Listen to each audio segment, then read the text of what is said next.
like Abraham Lincoln of the blessed memory.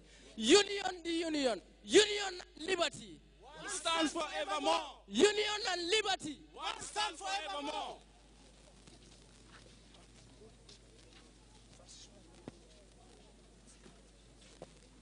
Take that chair. Use this one.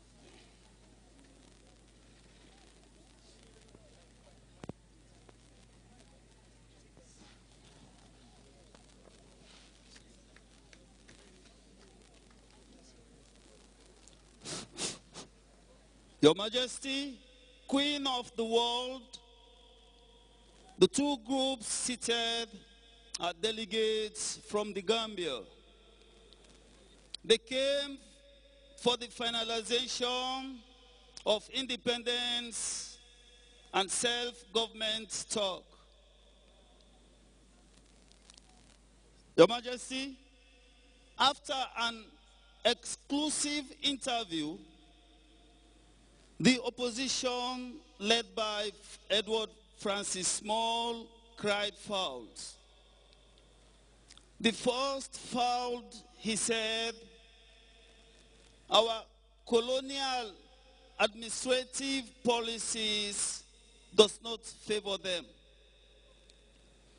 Another one was they were not allowed to participate in both governments, that is colony and protectorate. Your Majesty, the Queen of the world, they also mention on how uneducated chiefs were given political powers.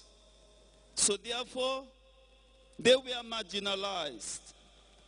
Your Majesty, the other side of the camp, led by the incumbent Prime Minister,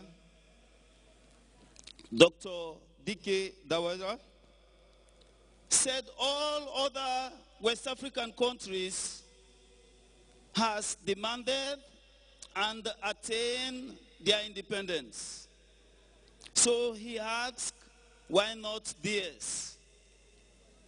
Your Majesty, before I hand over the delegation to you, this is Sir Dike Jawara, the current Prime Minister, with his delegation. And there is Edward Francis Small with his own delegation.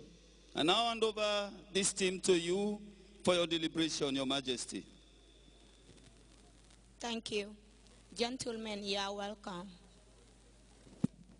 Her Majesty, the Queen of the world, we are, as Duncan Sandy have rightly mentioned, we are delegates from the Gambia, and we are here for the finalization of our independent stock. My brother, don't bring any confusion here. Please, gentlemen, be patient. Her Majesty, this is something that you know that my country is crying for. So as the Prime Minister of the Gambia, I decided to form a delegate to come and negotiate, Her Majesty, for the finalization of our independent stocks. Please help.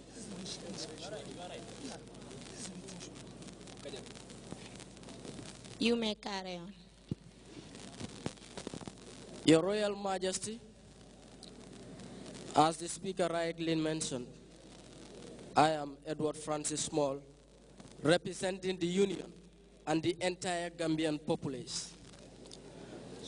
We are here seeking your permission and support to have national elections. As you are aware of the current crisis in the Gambia, we cannot fight against you if we are not organized. As a result, I believe that independence is very important, but the most important thing here is to have national elections where we would have our leaders to represent us and speak our minds, have the voices of the voiceless spoken out. Thank you. Gentlemen, Yeah? I have had your conversation over the independent and election. I will look to the majority decision.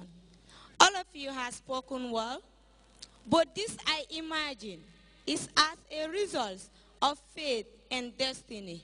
If so, as from today, under the power confirmed by me as the Queen, I have granted you your independence, but in one condition. Sir Farmasingate will be the Governor General. The Gambia should be part of the Commonwealth of Nations among the 37 independent states. And Sir Dauda Kaira Jawara, Yes, you remain the Prime Minister. Yeah. This is so unfair. I told you. Flexible. Yes. Never relent in this. Never relent. We'll fight it. You will never relent in this. Oh, yes. Oh, I'm so happy. I'm back from London and I am granted independence. Now, in my capacity as the Prime Minister of the Gambia, there are many decisions that I can take on my own. I have to call my darling and tell her this good news. Country. It's indeed very important to inform every individual within this country about what is happening and why.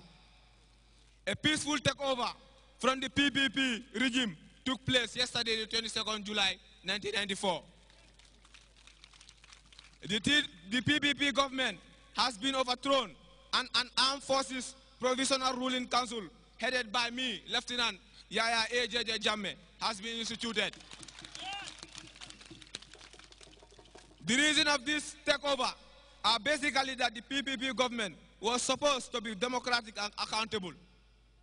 But this was never the case, as there has never been an independent electoral commission.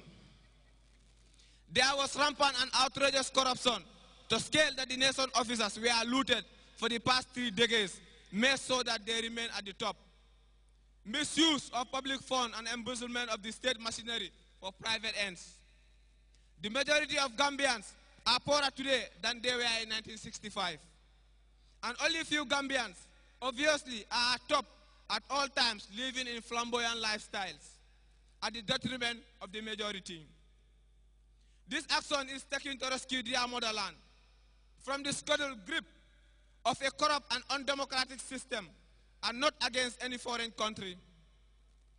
The Gambia will, as from now, strengthen and honor her international obligation under a new regime, and will actively participate in all international forums, including the UN, the OAU, Commonwealth of Nations, and ECOWAS. This regime is only transitional